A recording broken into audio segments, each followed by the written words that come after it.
পরের বাক্যে by work hard you can shine in life. দেখো এই বাক্যটাতে আমাদের সঠিক করতে হবে কোনটা, ওয়ার্ক কথাটা। তো এই বাক্যটা যে নিয়মে সঠিক করব আমি রুলটা একটু বলি, মনে রাখার চেষ্টা করো সবাই। যদি কোনো বাক্যে রাইট ফর্ম অফ ভার্বের কোনো একটা বাক্যে, সে আমরা কথা বলছো, আচ্ছা শোনো, কোন একটা বাক্যে শূন্য স্থানের পূর্বে preposition in, of, for, while, before, after, by, without, সঙ্গে কিছু phrase, with a view to, going to, ought to, need to, look forward to, can not help, could not help, would you mind, এগুলো থাকলে ভার্বের সাথে ING যুক্ত হয়। তো এখানে বাই আছে, আমরা ওয়ার্কের সাথে আইএনজি যোগ করে পাবো ওয়ার্কিং, ডাব্লিউ ও আর, ওয়ার্কিং। বাকি যা আছে তাই। পরের বাক্যে having forget me he went away, এই বাক্যটাতেও আমরা সঠিক করব কোনটা, ফরগেট কথাটা। তো এইটা সঠিক করার আগে কোন রুল অনুসারে একটু মনে রাখি, যে কোনো বাক্যে যেখানে শূন্যস্থান আছে, আমি শূন্যস্থান বলতে বোঝাচ্ছি যেটা ব্র্যাকেটের মধ্যে আছে সেইটা, অর্থাৎ ব্র্যাকেটের পূর্বে যদি হ্যাভিং, টু বি, শুধু বি, গেট, গট, মনে রাখি হ্যাভিং, টু বি, শুধু বি, গেট, গট থাকলে ভার্বের পাস্ট পার্টিসিপল বসে।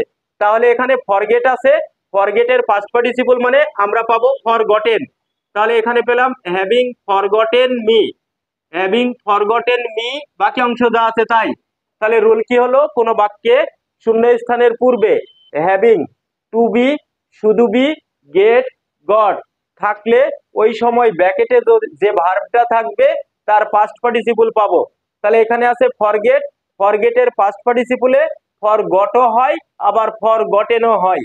তাহলে পেলাম হ্যাভিং ফরগটেন মি, আমাকে ভুলে, হি ওয়েন্ট অ্যাওয়ে, সে চলে গিয়েছিল।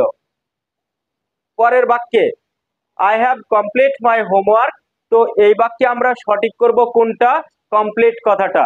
তো এই শব্দটা সঠিক করতে গেলে কোন রুল অনুসারে একটু মনে রাখি, যে কোনো বাক্যে শূন্য স্থানের পূর্বে, অর্থাৎ যেখানে শূন্য স্থান আছে তার পূর্বে হ্যাভ, হ্যাভিং না কিন্তু, হ্যাভ, হ্যাজ, হ্যাড এইগুলোর যে কোনো একটা থাকলে এবং ওই বাক্যটা যদি অ্যাক্টিভ ভয়েসের অর্থ প্রকাশ করে, দেখো এখানে শূন্য স্থানের পূর্বে হ্যাভ কথাটা আছে, তাহলে আমরা ভার্বের পাস্ট পার্টিসিপল পাবো। তাহলে এখানে শূন্য স্থানের পূর্বে হ্যাভ হ্যাজের একটা আছে এবং এই বাক্যটা অ্যাক্টিভ, বলবে শূন্য স্থানের পূর্বে হ্যাভ হ্যাজ হ্যাডের একটা, সেটা না বুঝছি, কিন্তু বাক্য যে অ্যাক্টিভে সেইটা কি করে বুঝবো। যেটা অ্যাক্টিভ বাক্য হয় সেই বাক্যটার সাবজেক্ট সাধারণত ব্যক্তিবাচক হয়, সাধারণত ব্যক্তিবাচক, সব সময় থাকবেই এরকম না। তবে তুমি যদি বাংলা অর্থ করতে পারো তবে তুমি ধরতে পারবে যে বাক্যটা অ্যাক্টিভ নাকি প্যাসিভ। অ্যাক্টিভ বাক্যের কাজ বক্তা নিজে করে, যেমন আই হ্যাভ কমপ্লিটেড মানে আমি কাজটি করেছি, আমি শেষ করেছি, তাহলে সাবজেক্ট কোনটা, আমি। কিন্তু যদি প্যাসিভ হতো, নিচের বাক্যটাতে খেয়াল করো, মাই হোমওয়ার্ক হ্যাজ, এবার যদি তুমি এখানে বলো কমপ্লিটেড, আমার হোমওয়ার্কটি শেষ করেছে, আমার হোমওয়ার্কের হাত পা তৈরি হতে পারে না। তার মানে এই বাক্যটাতে এখানকার যে সাবজেক্ট তৈরি করা আছে এই সাবজেক্ট মূলত পক্ষে অকেজো, কাজ করতে পারে না। এই বাক্যটা প্যাসিভ, আগেরটা অ্যাক্টিভ। তো অ্যাক্টিভ বাক্যে শূন্য স্থানের পূর্বে হ্যাভ হ্যাজ হ্যাড আছে বিদায় আমরা হচ্ছে ভার্বের পাস্ট পার্টিসিপল পাবো কমপ্লিটেড। তাহলে আমরা এখানে লিখলাম কমপ্লিটেড। আর নিচের বাক্যটাতে প্যাসিভ অর্থ প্রকাশ করছে, যার কারণে ওই হ্যাভ হ্যাজ হ্যাড এর পরে বিন বসে, বিনের পরে পাস্ট পার্টিসিপল বসে। তার মানে এই বাক্যটাতে আমরা পাচ্ছি my homework has been completed, has been completed by me. আমরা অনেকেই আছি যারা আবার মনে করি যে এখানে বাই আছে দেখে চিনলাম প্যাসিভ। যদি এই বাক্যটাতে বাই মি কথাটা নাও থাকতো তবুও সে প্যাসিভ আকারেই থাকতো, কারণ এখানকার যে সাবজেক্ট আছে সেই সাবজেক্ট কর্ম সম্পাদন করতে পারে না, ক্রিয়া সম্পাদন করতে পারে না। পরের বাক্যে while go to Lalpur I saw you, এই বাক্যে আমরা সঠিক করব কোনটা, গো কথাটা। রুল হচ্ছে কোন বাক্যে শূন্য স্থানের পূর্বে প্রিপজিশনের মধ্যে থেকে হোয়াইল শব্দটা যদি থাকে তাহলে ওই হোয়াইলের পরে সর্বদা আইএনজি যুক্ত হয়। তাহলে আমরা এখানে গো আছে পাবো গোয়িং। কিন্তু যদি হোয়াইলের পরে একটা সাবজেক্ট থাকে তারপরে ভার্ব থাকে তখন ওই সাবজেক্ট দিয়ে বাক্যটাকে পাস্ট কন্টিনিউয়াস করতে হয়। তার মানে হোয়াইল আই গো, এই আই গো টু লালপুর এক বানাবো আমরা পাস্ট কন্টিনিউয়াস। তাহলে পাস্ট কন্টিনিউয়াস এর গঠন প্রণালীতে শুরুতে সাবজেক্ট প্লাস ওয়াজ আর, এখানে সাবজেক্ট আছে মানে আই আছে, তার সঙ্গে আমরা পেলাম ওয়াজ, তারপরে গো এর সাথে আইএনজি মানে গোয়িং। সবাই একটু মেলায়। ইউ ক্যান ডু দি সাম, এই বাক্যটাতে আমাদের সঠিক করতে হবে কোনটা? ডু শব্দটা।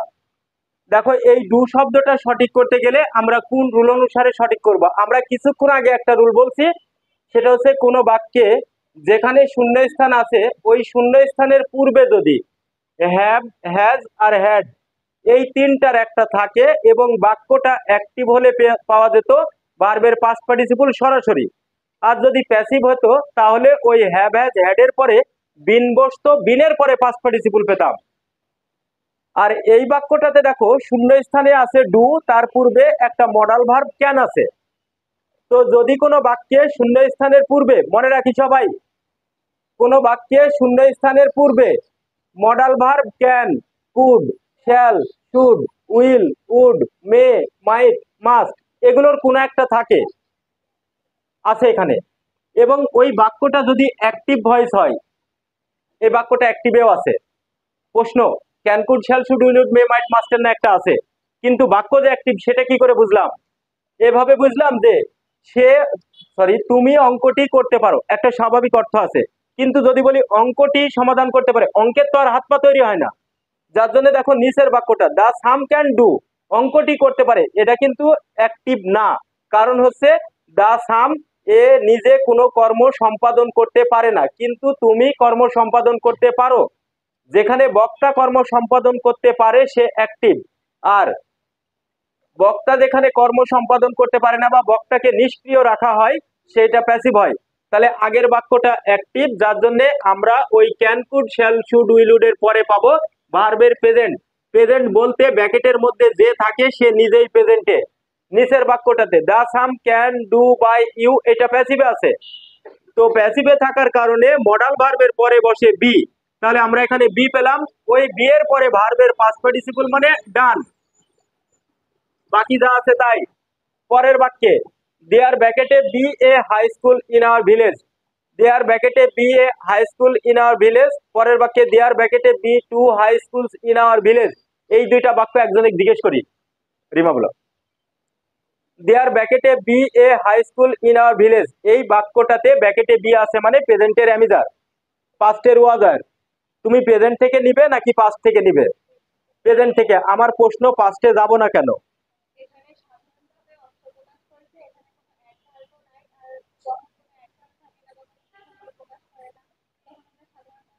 হ্যাঁ, কোনো সময় প্রকাশ করছে না, যার জন্য প্রেজেন্ট ইনডিফিনাইট। তাহলে প্রেজেন্ট ইনডিফিনাইটের বিভার্ব মানে দেয়ারের পরে কি পাবে? আর। তাহলে দেয়ারের পরে ইজ। আচ্ছা, এখানে আমরা অধিকাংশ সময় দেয়ার আর দেয়ার আর দেয়ার আর বলে বলে অভ্যস্ত, তাহলে এখানে দেয়ার ইজ পাবো কি কারণে? এবং এ third person singular number, third person singular number জন্য ইজ পেলাম। আচ্ছা, যদি নিচের বাক্যটাতে দেখো, নিচের বাক্যটাতে দেয়ার ইজ পাবো নাকি আর পাবো? আর পাবো, কারণ ওখানে বি এর পরে আছে টু হাই স্কুলস, এটা প্লুরাল, এবং এই বাক্যটাতে কোথাও কোনো সময় নাই, তাই প্রেজেন্ট ইনডিফিনাইটে আর পাবো। তাহলে আমরা এখানে পেলাম আর। পরের বাক্যে, পরের বাক্যে I as well as you ব্র্যাকেটে বি স্টুডেন্ট, এই বাক্যটাতে, এই বাক্যটাতে, আচ্ছা স্মৃতি বলো, I as well as you ব্র্যাকেটে বি স্টুডেন্ট, এই বাক্যটা মূলত পক্ষে প্রেজেন্টে আছে নাকি পাস্টে, মানে বর্তমানে নাকি অতীতে? আরেকবার বলি, I as well as you ব্র্যাকেটে বি স্টুডেন্ট, এই বাক্যটা প্রেজেন্ট টেন্সে আছে নাকি পাস্ট টেন্সে আছে? আমার প্রশ্ন, তুমি প্রেজেন্ট বুঝলে কি করে? কোনো সময় নাই তাই প্রেজেন্টের। আচ্ছা, প্রেজেন্টের বিভার্ব মানে কোনগুলো? আমরা, সরি, ওয়াদার নাই, অ্যামিজার তিনটাই প্রেজেন্টের। এখন অ্যামিজারের মধ্যে থেকে আমরা এখানে যে ইউ আছে, এই ইউ এর পরে কি লিখবে? ইউ এম লিখবো, আর হবে না। কিন্তু আমরা অধিকাংশ জনই ইউ এর পরে আর বলে বলে অভ্যস্ত। আর একবার বলছি কি জন্য হলো, রুল হচ্ছে কোনো বাক্যে কোনো সাবজেক্ট অংশের মধ্যে দুইটি নাউন বা প্রোনাউনকে যদি as well as, with, along with, together with, accompanied by, followed by, and, no, and not, মনে রাখি আমার সঙ্গে সবাই, as well as, with, along with, together with, accompanied by, followed by, and, no, and not, এইগুলো দ্বারা যুক্ত করা থাকলে পরবর্তীতে যে ভার্বটা বসবে সেই ভার্বটা প্রথমটা অনুসারে। তাহলে প্রথমটা বলতে কোনটা, আই, আর আমরা টেন্স নির্ধারণ করে নিছি প্রেজেন্টের। তাহলে প্রেজেন্টের বিভার্ব মানে অ্যামিজার, তার মধ্যে থেকে আয়ের সাথে হয় হচ্ছে এম, এই জন্য আমরা এম পাবো। অধিকাংশ জনের কাছে মনে হতে পারে ইউ এর পরে এম হয়তো প্রথম শুনলাম, কিন্তু এটাই রুল। পরের বাক্যে ইউ আর আই ব্র্যাকেটে বি স্টুডেন্ট, এই বাক্যটাতে সঠিক করব বি কথাটা। প্রথম কাজ, বাক্যটা 12টা টেন্সের মধ্যে কোন টেন্স, নিশ্চিত প্রেজেন্ট ইনডিফিনাইট, কারণ কোনো সময় নাই। তাহলে প্রেজেন্ট ইনডিফিনাইটের বিভার্ব মানে অ্যামিজার। এবার অ্যামিজারের মধ্যে থেকে কোনটা পাবো, নিশ্চিত। এইবার যদি আমরা আগেরটার মতো যেমন প্রথমটা ধরে বলছিলাম এম, এবার যদি এখানেও প্রথমটা ধরে বলি আর, তাহলেই ভুল করব। রুল হচ্ছে সবাই আমার সঙ্গে মনে রাখার চেষ্টা করব, as well as, with, along with, together with, accompanied by, followed by, and, no, and not, এইগুলো দ্বারা দুইটা নাউন প্রোনাউন যুক্ত থাকলে পরের ভার্বটা বসে প্রথমটা অনুসারে। আর যদি or, nor, but, not only, but also, either or, neither nor, or, nor, but, not only, but also, either or, neither nor, এইগুলো দ্বারা যদি দুইটা নাউন প্রোনাউনকে যুক্ত করা থাকে তাহলে পরের ভার্বটা বসবে দ্বিতীয়টা অনুসারে।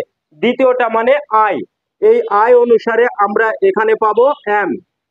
সবাই মেলাই দেখো এই বাক্যটাতে the colour of the books ব্র্যাকেটে বি রেড, তাহলে এই বাক্যে সঠিক করব কোনটা আমরা, বি কথাটা।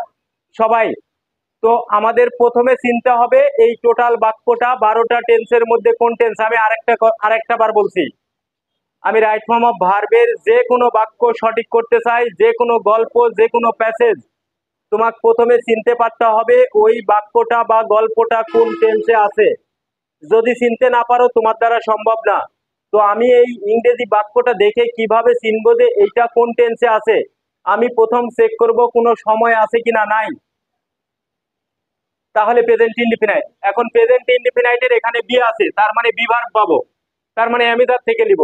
এবার আমরা এখানে যারা আছি তাদের মধ্যে থেকেও অনেকেই আছি যারা মনে করব বুকস মানে বইগুলো, এরপরে তো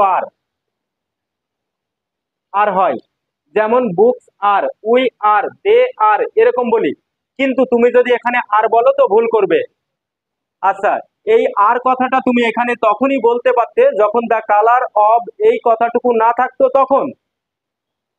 আর যখন এখানে দ্য কালার অফ কথাটা আছে তার মানে এই বাক্যের ভার্ব হচ্ছে বি, আর বি এর আগে যতটুকু অংশ আছে সবটুকু সাবজেক্ট অংশ। তো যদি কোনো বাক্যের সাবজেক্ট অংশটা একাধিক শব্দ বা একাধিক নাউন প্রোনাউন দিয়ে হয় তখন ওই সাবজেক্ট অংশটুকুর বাংলা করতে হয়। বাংলা করে বাংলার শেষে যে শব্দ আসে সেই শব্দটা অনুসারে ভার্ব বসে। তার মানে আমার এখন কাজ হচ্ছে the colour of the mangoes, এইটুকুর আগে বাংলা করব। প্রশ্ন আমি বাংলা করতে পারি না, তাহলে কি করব, যদি কোনো শব্দগুচ্ছের মধ্যে ও এফ এই অব কথাটা থাকে তাহলে তার পরের টুকু আগে বাংলা করতে হয়। প্রশ্ন, অবের পরে তো এখানে পুরা বাক্যই পড়ে আছে, তাহলে কি সব না, অব থেকে শুরু করে পরবর্তীতে কোনো সাহায্যকারী ভার্ব, কোনো মূল ভার্ব, কোনো প্রিপজিশন, কোনো কনজাংশন, কোনো ইন্টারজেকশন থাকলে তার মাঝখানের টুকু আগে। তার মানে আমরা এখন বাংলা করব দা বুকস এই কথাটুকুর আগে। দা বুকস মানে বইগুলো, এবার তার সামনে আসবো, এখানে আছে অব, অব মানে এর, তাহলে বইগুলো এর। তুমি যদি সংক্ষেপে বলতে চাও তাহলে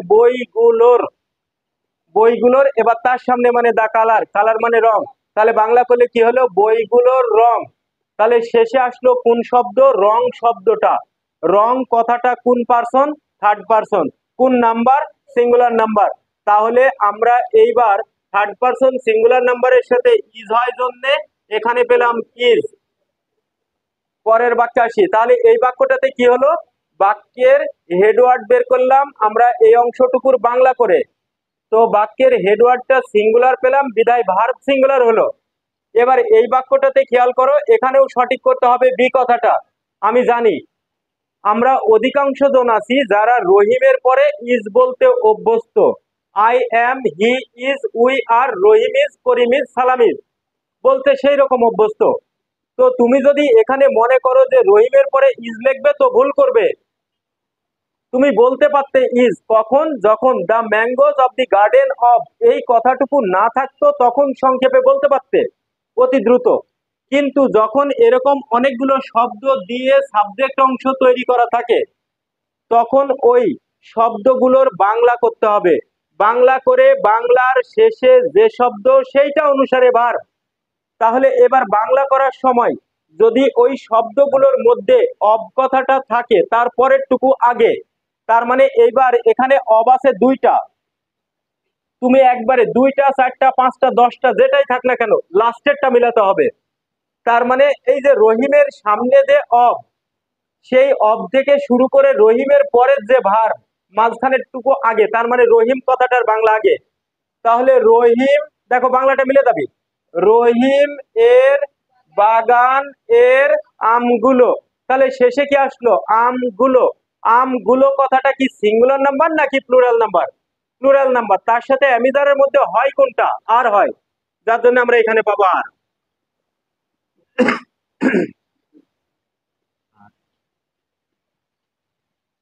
পরের বাক্যে দেখো এই তিনটা বাক্য কন্ডিশনাল, এই তিনটা বাক্য আমরা একটু ভালো করে বোঝার চেষ্টা করব।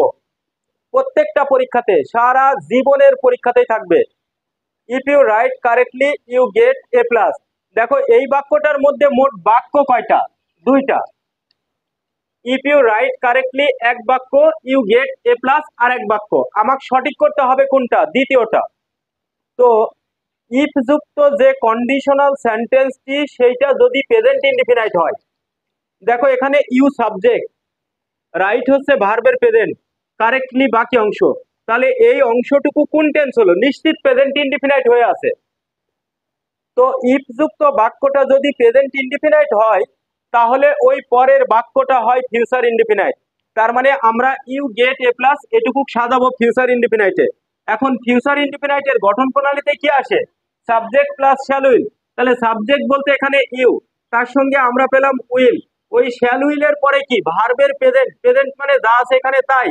তাহলে টোটাল বাক্যটা কি হলো, if you write correctly you will get A plus. তাহলে ইফ যুক্তটা প্রেজেন্ট ইনডিফিনাইট হলো, পরেরটা ফিউচার ইনডিফিনাইট। এবার পরের বাক্যে আসি, if you wrote more you get A plus.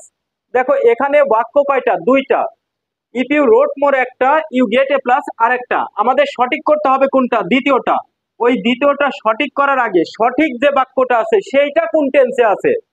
এখানে ইউ সাবজেক্ট, রাইটের পাস্ট ফর্মে রোড, মোর বাকি অংশ। তাহলে এটুকু কোন টেন্স হলো, নিশ্চিত পাস্ট ইনডিফিনাইট হলো। তাহলে আগের রুলে ছিল ইফ যুক্তটা প্রেজেন্ট ইনডিফিনাইট, পরেরটা ফিউচার ইনডিফিনাইট।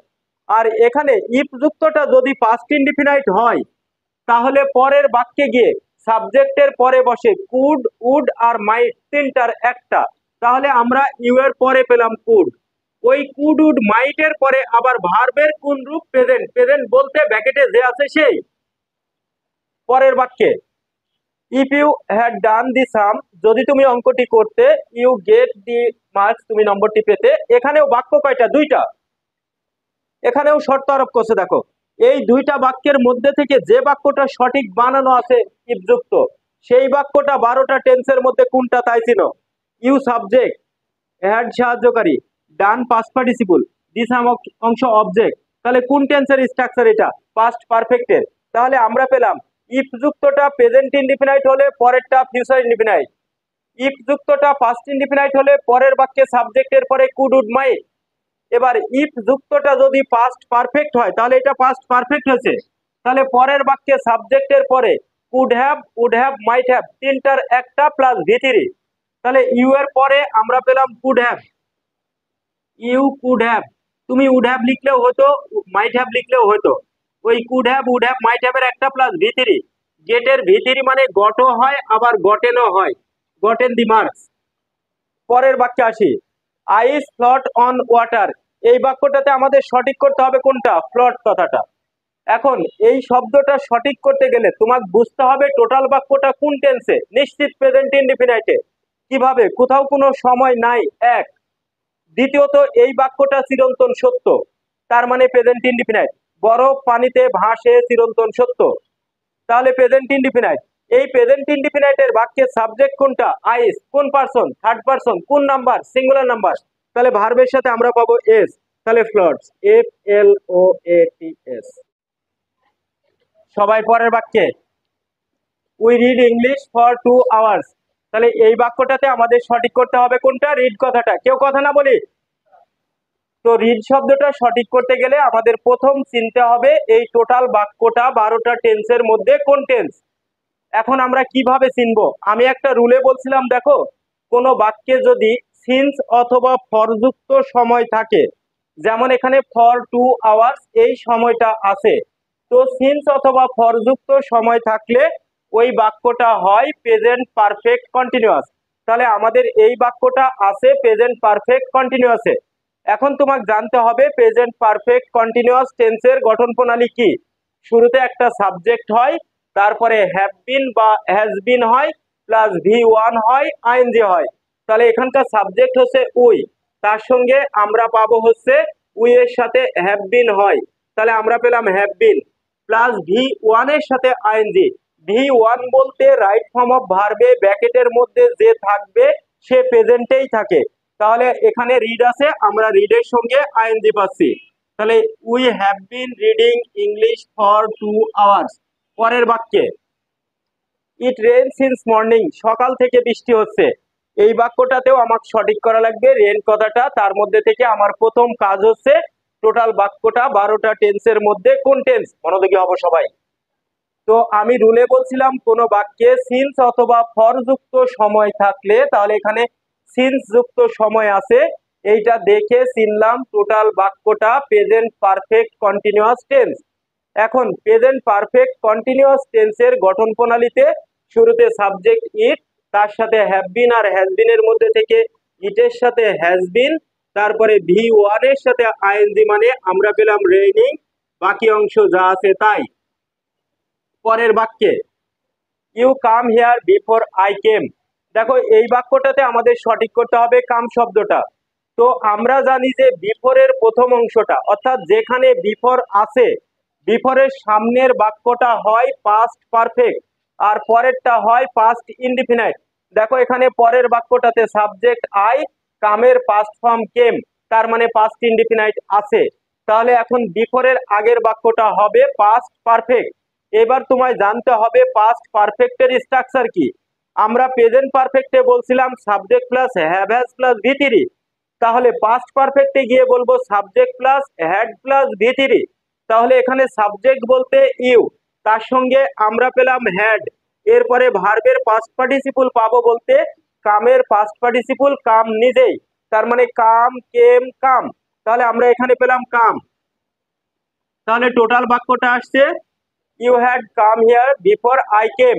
পরের বাক্যে, he came here after I come here. দেখো এখানে সঠিক করতে হবে আমাদের দ্বিতীয় অংশে ব্র্যাকেটের মধ্যেকার কাম। তাহলে আগের রুলটা ছিল বিফোরের প্রথম অংশ পাস্ট পারফেক্ট, পরেরটা পাস্ট ইনডিফিনাইট, আর আফটারের প্রথম অংশই হয় পাস্ট ইনডিফিনাইট। দেখো এখানে প্রথম অংশ পাস্ট ইনডিফিনাইটে বানানো আছে, হি সাবজেক্ট, কামের পাস্ট ফর্ম কেম হিয়ার বাকি অংশ, তারপরে আফটার, তার মানে আফটারের আগের অংশ পাস্ট ইনডিফিনাইট আছে। তাহলে এইবার পরের অংশ বানাবো পাস্ট পারফেক্ট। পাস্ট পারফেক্টের স্ট্রাকচারে শুরুতে সাবজেক্ট আই, তার সঙ্গে পেলাম হ্যাড, তারপরে V3 মানে কামের V3 কাম নিজেই, বাকি অংশ যা আছে তাই। তাহলে টোটাল আনসারটা হচ্ছে he came here after I had come here. পরের বাক্যে, I go to Dhaka tomorrow. এই বাক্যটাতে আমাদের সঠিক করতে হবে কোনটা, গো কথাটা। তো প্রথম কাজ, এই টোটাল বাক্যটা 12টা টেন্সের মধ্যে কোন টেন্স। আমি প্রথমে বলছিলাম কোনো সময় না থাকলে প্রেজেন্ট ইনডিফিনাইট, আর এই বাক্যটাতে দেখো একটা সময় আছে টুমোরো। টুমোরো কথাটা শুনলেই বোঝা যায় ঘটনাটা ভবিষ্যতের। তো কোনো বাক্যে যদি ভবিষ্যৎ উল্লেখ সূচক কোনো শব্দ, যেমন টুমোরো মানে আগামীকাল, নেক্সট ডে মানে আগামীকাল, নেক্সট মান্থ মানে আগামী মাস, নেক্সট উইক আগামী সপ্তাহ, নেক্সট ইয়ার আগামী বছর, নেক্সট সেঞ্চুরি আগামী শতাব্দী, কামিং মান্থ, কামিং ইয়ার, কামিং সেঞ্চুরি, অথবা ভবিষ্যতের কোনো সাল বা ভবিষ্যতে ঘটতে পারে এরকমের কোনো ঘটনা থাকলে সেই বাক্যটা ফিউচার ইনডিফিনাইট। তো যার কারণে আমরা টুমোরো কথাটা দেখে নির্ধারণ করলাম টোটাল বাক্যটা ফিউচার ইনডিফিনাইট। এবার তোমায় জানতে হবে ফিউচার ইনডিফিনাইট টেন্সের গঠন প্রণালীটা কি। তাহলে ফিউচার ইনডিফিনাইট টেন্সের গঠন প্রণালী, শুরুতে সাবজেক্ট প্লাস শ্যাল উইল। তাহলে এখানে সাবজেক্ট মানে আই, তার সঙ্গে শ্যাল উইলের মধ্যে থেকে আয়ের সঙ্গে তুমি শ্যালও ব্যবহার করতে পারবে, উইলও ব্যবহার করতে পারবে। আমরা লিখলাম উইল। ওই শ্যাল উইলের পরে আবার ভার্বের কোন রূপ? নিশ্চিত প্রেজেন্ট। প্রেজেন্ট মানে ব্র্যাকেটে যে আছে সে সব সময় প্রেজেন্টেই থাকে। তাহলে আমরা পেলাম গো, বাকি অংশ যা আছে তাই। পরের বাক্যে আই উইশ আই ব্র্যাকেটে বি এ ফিলোসোফার, এই বাক্যে আমরা সঠিক করব কোনটা? বি কথাটা। রুলটা সবাই আমার সঙ্গে একটু মনে করার চেষ্টা করি। কোনো বাক্যে যদি it is high time, it is time, wish, fancy, would that, O that, এগুলোর যে কোনো একটা থাকে, আর ওই সময় যদি ব্র্যাকেটের মধ্যে বি থাকে তাহলে ওই বি এর পরিবর্তে হয় অয়ার। আর যদি বি না থেকে একটা মূল ভার্ব থাকতো তাহলে ওই মূল ভার্বের পাস্ট ফর্ম হয়। তাহলে এখানে it is high time, it is time, wish, fancy, would that এর মধ্যে থেকে উইশ আছে, এই সময় ব্র্যাকেটে আবার বি আছে, তাহলে আমরা তার সঙ্গে পাবো হচ্ছে অয়ার, মানে বি এর পরিবর্তে পাবো আয়ের সাথে অয়ার। এখন প্রশ্ন হচ্ছে আয়ের সাথে তো আমরা বলি আই ওয়াজ এ স্টুডেন্ট এরকম বলি, কিন্তু এখানে আয়ের সাথে অয়ার কি করে? এই টোটাল বাক্যটা দ্বারা একটা অসম্ভব কল্পনা করা বোঝাচ্ছে। অসম্ভব কল্পনাটা কেমন? আমার ইচ্ছা আমি যদি দার্শনিক হতাম, এবার আবার বলবে যে কে ইচ্ছা করলে তো অনেকে হতেই পারে, তবুও হচ্ছে না কি জানে, মূলত পক্ষে এইটা দ্বারা এমন একটা সময় উল্লেখ করে যে সময়টা ইতিমধ্যে শেষ হয়ে গেছে, যার জন্যই এটা একটা অসম্ভব কল্পনা। আর অসম্ভব কল্পনা বোঝালে পারে কি আই বা কি ইউ বা হি, মানে যে কোনো পার্সনের সাথেই অয়ার বসে, যার কারণে আমরা এখানে পাবো অয়ার। তাহলে I wish I were a philosopher. পরের বাক্যে it is high time we go to Dhaka, এই বাক্যেও আমরা সঠিক করব কোনটা? গো কথাটা। রুল হচ্ছে মনে রাখি সবাই, কোন বাক্যে it is high time, it is time, wish, fancy, would that, O that থাকলে ওই সময় ব্র্যাকেটে বি থাকলে হয়তো সকল পার্সনের সাথে অয়ার। আর যদি বি না থেকে মূল ভার্ব থাকে, যেমন এই বাক্যটাতে গো একটা মূল ভার্ব, তাহলে ওই মূল ভার্বের আমরা পাবো পাস্ট ফর্ম। তার মানে গো এর পাস্ট ফর্মে গেলে হয় ওয়েন্ট, তার মানে গো এর ভি টুতে আমরা পাই went, W E N T, went. বাকি যা আছে তাই।